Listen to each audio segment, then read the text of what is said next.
Cette semaine, je vous fais découvrir un petit arbre à l'allure très zen. Mais ce n'est pas un érable. Vous avez un jardin avec une zone qui manque d'intérêt, une zone un peu triste et sans cachet particulier. Que diriez-vous d'un petit arbre au feuillage très clair, lumineux pour égayer le coin? Ou vous recherchez tout simplement une belle pièce pour donner de l'élégance à votre jardin? J'ai le petit arbre qu'il vous faut.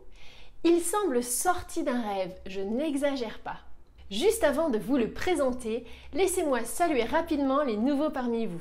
Bonjour, je suis Maude, paysagiste et créatrice du blog Aménager son jardin.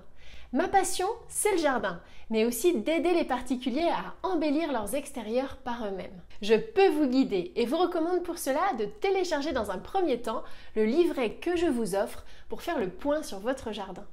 Pour cela, cliquez tout simplement sur le lien et vous le recevrez sur votre boîte mail en PDF. Alors, voici ma perle rare, le cornouiller des pagodes panachées, connu aussi sous le petit nom compliqué de Cornus controversa variegata, un arbuste de grande taille, voire un petit arbre. Ce petit arbre est adapté au jardin de taille moyenne.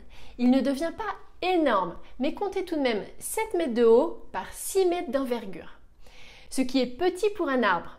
Certains parlent même de grand arbuste. Réservez-lui un espace assez large, dans un massif idéalement, car c'est le genre d'arbre qui a des branches depuis la base.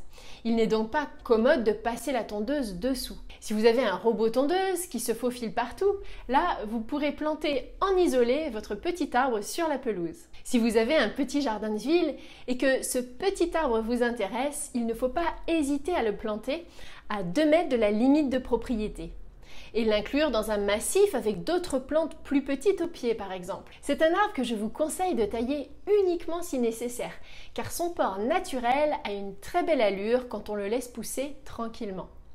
Si vous pouvez acheter un sujet de belle taille tout de suite, c'est mieux, car sa croissance est assez lente. En tout cas, il ne risque pas de vous envahir. C'est vous qui allez être impatient de le voir grandir. Un petit arbre très décoratif. Si je devais donner un prix à l'arbre avec la plus jolie silhouette, ça serait lui. Ses branches semblent planer au-dessus du sol. Il a ce qu'on appelle un port tabulaire ou encore étagé. Non seulement il est aérien, mais aussi son feuillage panaché fait qu'il attire inévitablement le regard. Il ressort beaucoup du reste de la végétation et illumine le jardin. C'est un petit arbre caduc qui devient rouge foncé à l'automne. Une belle surprise pour changer le décor dans le jardin à cette période. Puis l'hiver, la belle structure de son bois rougeâtre apparaît. C'est une pièce maîtresse, un sujet d'exception, une pièce rare, comme nous aimons dire nous les paysagistes. En gros, c'est la star du jardin. En plus, il fleurit blanc en juin-juillet. Des fleurs aplaties, légèrement parfumées et mellifères pour le plaisir des petits insectes butineurs. À cette période, on dirait qu'il est recouvert d'une neige vaporeuse. Puis des fruits noirs apparaissent pour régaler les oiseaux. Et oui, il est plein de vie cet arbre. Un petit arbre mellifère originaire du Japon. Ce n'est pas surprenant qu'il soit originaire d'Asie.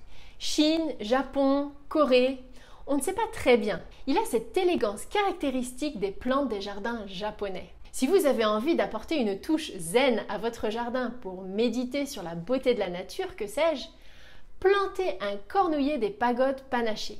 Vous ne le regretterez pas. Il va très bien en association avec des érables japonais bien sûr, des graminées, des fougères ou toute autre plante de haie en fond au feuillage foncé comme un sureau au feuillage pourpre par exemple.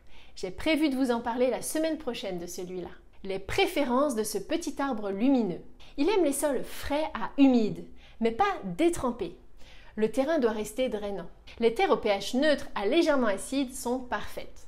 Il n'aime pas les sols trop calcaires ou trop argileux, mais si c'est un peu, ça va. Je vous conseille de mélanger du terreau et de la tourbe à votre terre de jardin. Mais ne surtout pas mettre que ce type de terre car ces dernières s'assèchent rapidement. Il faut bien mélanger à votre terre de jardin, car n'oubliez pas, il aime un sol frais ce petit arbre. Apportez-lui du compost tous les ans, car il est assez gourmand et une terre riche fait vraiment la différence sur son développement. Il est très important de mettre un épais paillage végétal pour ne pas que le sol se dessèche l'été. Ne vous inquiétez pas pour le gel, il est bien rustique jusqu'à moins 20 degrés. Pour l'exposition, il est important que vous sachiez que les végétaux au feuillage clair ou panaché sont, en général, moins résistants à un soleil brûlant. Pour faire simple, si vous habitez au nord de la Loire, vous pouvez le planter au soleil ou à la mi-ombre. Si vous êtes au sud de la Loire, préférez une exposition mi-ombre pour ce beau petit arbre. À part ça, il ne demande quasiment pas d'entretien. Une fois bien installé, vous n'avez plus qu'à l'admirer. Je vous disais qu'il semble sorti d'un rêve, vous ne trouvez pas? En tout cas, je trouve que c'est une vraie œuvre d'art ce petit arbre. L'art de la nature. Dites-moi ce que vous en pensez dans les commentaires.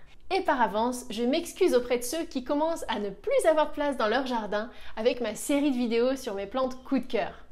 À la prochaine vidéo!